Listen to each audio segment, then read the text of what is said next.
hablar del humanismo.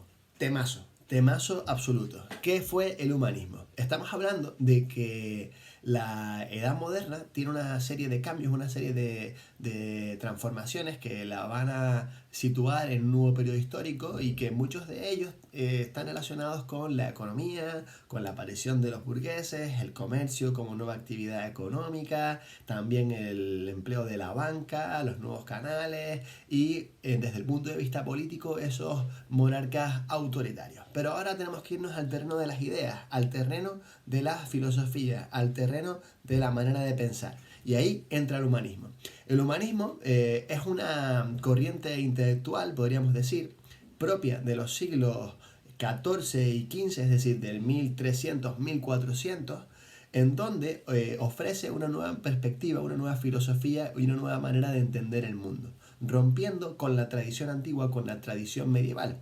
Es lo que diríamos esa escolástica medieval o esa filosofía y doctrina del medievo, en donde todo lo supeditaba, todo estaba relacionado y todo estaba explicado por la Biblia. Es decir, era Dios el que le daba una explicación al mundo y el que a fin de cuentas podría describir lo que ocurre, ¿vale? Es lo que conocemos, ya todo el mundo lo sabe, por el teocentrismo. Todo gira en torno a Dios. Y ese teocentrismo no es solo como consecuencia de lo que se explicaba o lo que se decía sobre todo en las iglesias, sino que también formaba parte del día a día. Todo el mundo regía su vida, o su vida estaba regida más bien por la palabra de Dios, por lo que decía la Biblia y por lo que decían los diferentes sacerdotes en las respectivas parroquias y demás, ¿vale? Hay que tener en cuenta también que la inmensa mayoría de la población de aquel entonces era analfabeta, no sabía ni leer ni escribir, lo que daba lugar a que sea una persona, una población muy dócil, muy fácil de influenciar y sin capacidad para poder ejercer un criterio propio. Eran fácilmente gobernables y todo estaba supeditado, como decíamos antes, totalmente motivado y vinculado con Dios, con la doctrina de la iglesia. ¿Qué pasa ahora con este humanismo, con esta revolución de carácter cultural y de carácter científico? Bueno, pues que empiezan a rebatir un poco lo que se afirmaba hasta ese entonces, esa escolástica que mencionamos antes, y muchos, bueno, un porcentaje pequeño, porque estamos hablando de que el 90 y mucho por ciento de la población no sabía leer y escribir, pero hay un porcentaje que sí empieza a descubrir o a redescubrir a los grandes autores clásicos. Estamos hablando de Grecia y Roma y llevar a cabo una investigación de sus textos científicos, de sus textos pues de teatro, literarios por lo tanto, y también de la filosofía. Asimismo, hay que tener en cuenta que el filósofo que estaba bien concebido en aquel entonces por parte de la doctrina medieval era Aristóteles, un grandísimo filósofo, indiscutiblemente. Pero, por ejemplo, toda la filosofía platónica y lo que éste proponía estaba totalmente prohibido o simplemente no se conocía. ¿Qué pasa ahora? Que, bueno, empieza a desarrollarse ese neoplatonismo. También se le da mucha importancia a Sócrates y la mayéutica socrática, es decir, esa manera de llegar al conocimiento a través de las preguntas y de las respuestas hacia un diálogo entre dos interlocutores y de esa manera alcanzar el conocimiento. Y también con todo esto se le da una gran importancia al hombre, a la capacidad que éste tiene como ser libre para llegar al conocimiento. Es también muy optimista y le otorga pues un papel fundamental al ser humano, ¿no? Lo sitúa en el centro de la naturaleza y se empieza a valorar todo lo que éste es capaz de hacer. ¿Vale? Por ese motivo estamos hablando del antropocentrismo, ¿vale? Hablamos antro, que hace referencia al hombre y que ahora mismo se encuentra en el centro, estando más apartado Dios en este caso como ese eje sobre el que giraba la vida, ¿vale? Ahora mucha mayor importancia al hombre. ¿Qué es lo que pasa también? Bueno, que todos estos grandes teólogos, estos teóricos más bien, estos dramaturgos, estos filósofos, tenían sus escritos en griego y en latín, evidentemente. Bueno, pues ¿qué es lo que va a ocurrir ahora? Que muchos de estas personas Y estamos hablando de Pico de la Mirándola, estamos hablando de Erasmo de Rotterdam, hablamos de muchos, de Maquiavelo, de Tomás Moro y demás. Empiezan a leer y empiezan a traducir los textos a su lengua vernácula, de manera que ahora se puede leer, pues qué sé yo, el banquete de Platón, cuando antes únicamente estaba a lo mejor en italiano o en francés, cuando antes únicamente estaba en griego. Y como eso, otros muchos ejemplos, ¿vale? Muchos otros autores que iban pasando, por ejemplo, bueno, Vitruvio, que era el arquitecto de Julio César, lo va a leer Leonardo da Vinci, y de ahí saldrá ese hombre de Vitruvio, que está descrito y está dibujado según la proporción áurea que este otro gran arquitecto había escrito, dejado escrito muchos siglos atrás, que en la época de Leonardo. Bueno, pues entonces es un poco de lo que va el humanismo, ¿vale? Estamos abriendo nuevas puertas, nuevas formas de concebir el mundo y de entenderlo. Ahora vamos a hablar de algunos de sus principales representantes, desde los nombrados Erasmo de Rotterdam a Giovanni Pico de la Mirándola, a otros muchos como puede ser Nicolás Maquiavelo, o incluso también algún que otro español como Antonio de Nebrija o Luis Vives, que era, por cierto, discípulo de Erasmo de Rotterdam, ¿vale? Era erasmista. Bien, pues eso es un poquito lo que vamos a tratar.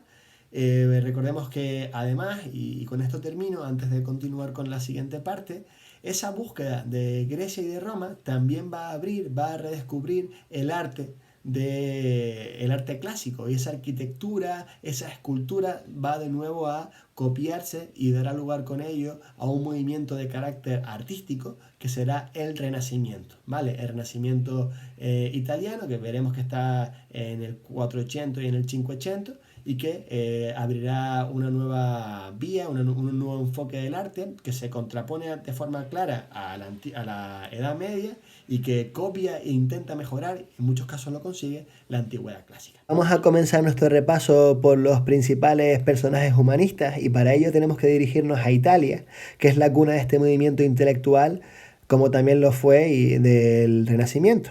Para ello empezamos con este hombre que aparece aquí detrás, que llevamos un rato viendo. Se trata de Giovanni Boccaccio, del siglo XIV, y que junto con Dante Alighieri y junto con Francesco Petrarca podemos considerarlo el padre de la literatura italiana. ¿Por qué? Porque empieza también a escribir en un italiano, también escribía en latín, y su obra más importante es el Decamerón, que narra la historia de unos jóvenes, de 10 jóvenes, 7 mujeres y 3 hombres, que van a una villa fuera de Florencia, de donde él era, y se dedican a contar cuentos para pasar la peste. Este hombre, bueno, aquí lo tenemos, ¿no? Una figura súper importante y relevante por sus avances en literatura sobre todo, ¿no? Y es un gran precursor y fuente de inspiración de otros muchos. Otro, sin embargo, que también tiene igual o más protagonismo es Dante Alighieri, aquí lo tenemos, también fiorentino como Boccaccio. Su principal obra, evidentemente, es la Divina Comedia, muy importante, una de las principales obras incluso de la literatura no tanto italiana, sino también mundial.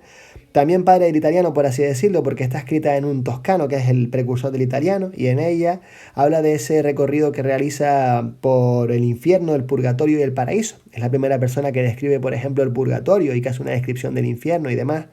Y bueno, en un momento está con Virgilio, que es ese otro autor clásico al que él también leyó muchísimo, ¿no? Muy importante Dante. También lo fue Francesco Petrarca, ¿vale? Petrarca es poeta, filósofo y filólogo, también italiano, y podemos considerarlo como el primer humanista, ¿vale? Es el padre del humanismo, y su obra más importante es El Cancionero.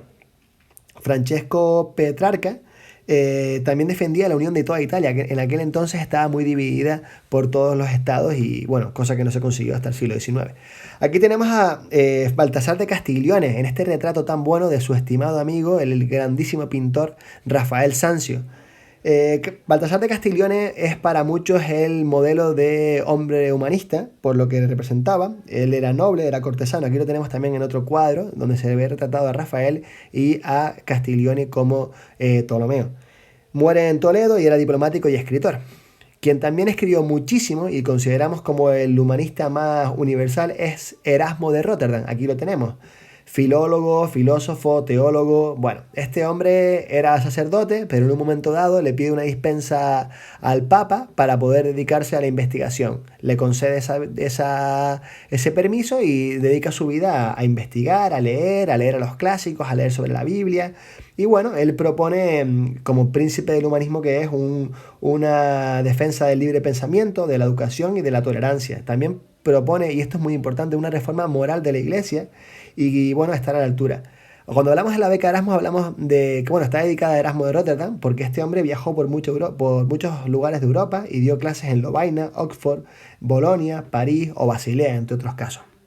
Es también un personaje, bueno, muy importante y también polémico, porque su pensamiento critica por una parte a la iglesia de aquel entonces, pero tampoco era protestante, por lo que se encontraba medio camino entre ambas doctrinas. Aquí tenemos ya a Nicolás Maquiavelo, muy famoso también fiorentino, fíjense ustedes. Este hombre era diplomático, llevaba a cabo las relaciones entre estados con la República de Florencia, de Florencia. Y bueno, él también hablaba de la importancia de la razón y su obra más importante como filósofo, político y escritor que fue es El Príncipe, donde se narra los atributos que debe tener un gran gobernante y que muchas veces la razón de Estado está por encima de los actos que lleve. Por eso esa frase que afirma eso de que el fin justifica los medios. Bueno, es un personaje también muy interesante del que se puede sacar muchísimas lecturas. Otro es el que vemos a continuación, también fiorentino, hablaríamos de Giovanni Pico della Mirandola. Aquí lo tenemos a la derecha, a la izquierda se encuentra Lorenzo de Medici, que fue su mecenas, por así decirlo, también lo acogió en su corte. Este hombre, bueno, es un grandísimo humanista, era pues también un escritor y bueno, su principal obra es Oratio de Hominis Dignitate, donde habla de la dignidad del ser humano y intenta llevar a cabo una síntesis muy interesante, muy profunda entre la cultura judía, la religión judía, la católica o cristiana, y la cultura clásica, ¿no? Él lee mucho a los clásicos, lee mucho a Platón, por ejemplo, al Timeo de Platón, y también lee la Biblia y lleva a cabo un esfuerzo muy notable. Él muere muy joven, además es muy polémica su muerte, al parecer muere envenenado, para llevar a cabo esto, ¿no? Aquí vemos una frase suya que habla un poco del miedo a lo que ignora, ¿no? Este gran hombre que vemos también aquí, este personaje muy interesante como filósofo es Thomas More, o Thomas More, si queremos. Y bueno, este señor era católico, ¿no? Y era preceptor también, fue profesor de Enrique VIII. Y tiene una obra muy interesante, decía, que se llama Utopía, en donde habla de una isla donde todo el mundo pues comparte las mismas condiciones y hay una sociedad pues comunal en donde la gente vive y es feliz compartiendo lo que tiene, ¿no? Sin diferencia de clases y sin pobreza. Este hombre morirá a manos de aquel que fue su alumno, Enrique VIII, porque se encontraba en contra del divorcio con Catalina de Aragón y también de la doctrina anglicana. Esta imagen que estamos viendo es la isla que describe en su obra Utopía.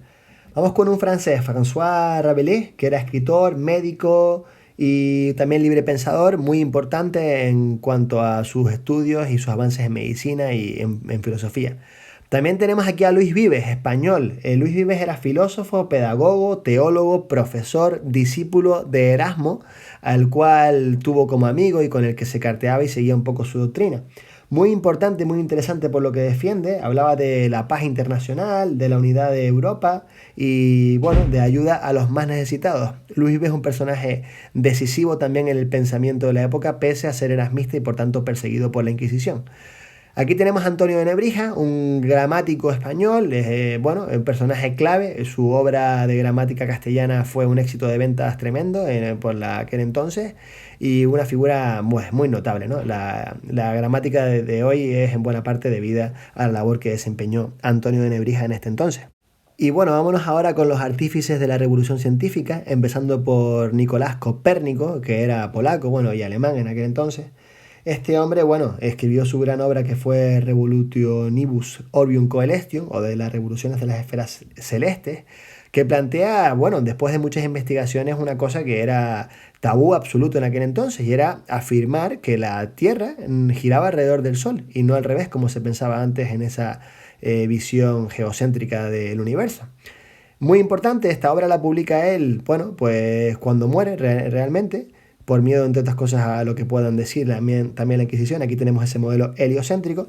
Si bien hay que decir que realmente no es el padre del modelo, sino que en su lugar hubo otro astrónomo que fue Aristarco de Samos, perdonen, del siglo III a.C., que también lo había propuesto. Lo que pasa que es verdad que Copérnico es el padre, por así decirlo, de la astronomía moderna. Y bueno, terminamos con Andrea Vesalius. Este señor era médico flamenco, anatomista, cirujano, investigador, profesor de anatomía, personaje clave, súper importante para la anatomía, el padre, por así decirlo. Bueno, sus investigaciones fueron decisivas. Y él publica una obra que es De Humani Corporis Fabrica, en donde empieza a describir capítulo a capítulo los huesos, cartílagos, ligamentos, músculos, y hace una serie de hallazgos que no había llegado antes ninguna otra persona a descubrirlos, ¿no? Habla bueno, de partes del cuerpo que no se habían descrito nunca, gracias a sus investigaciones. También fue cirujano, ya lo decía antes, estuvo en muchas guerras, también llevó a cabo muchas autopsias. Y bueno, un personaje decisivo por todo lo que llega a impulsar en cuanto a la cuestión médica y en cuanto a la cuestión, pues, anatómica. Aquí tenemos a Da Vinci, Leonardo da Vinci. Bueno, es también un prototipo de gran humanista y artista. Este personaje era un polímata absoluto y también es una síntesis de todo lo anterior. Aquí tenemos ese hombre de Vitruvio, que va a ser interesante tenerlo en cuenta porque recordemos que lo emplea dado que estudia los clásicos. Y bueno, con esto y con lo que hemos estado comentando y lo que ustedes tienen que investigar, hemos terminado el repaso del humanismo. Aquí tenemos esta famosa obra de este fresco de la Escuela de Atenas, de Rafael Sanzio. Y ahora les toca a ustedes, a través del estudio y de este vídeo, seguir investigando sobre el humanismo.